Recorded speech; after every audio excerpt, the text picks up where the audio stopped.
يا طارق. وطلبوا منك لا يسمح لينا.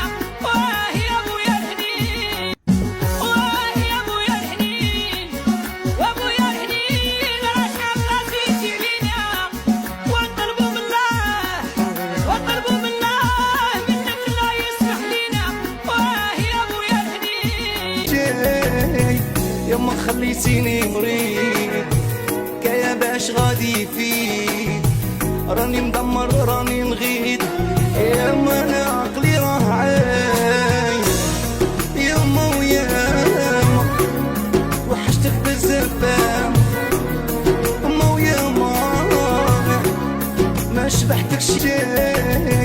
يما خليتيني مريض كيا باش غادي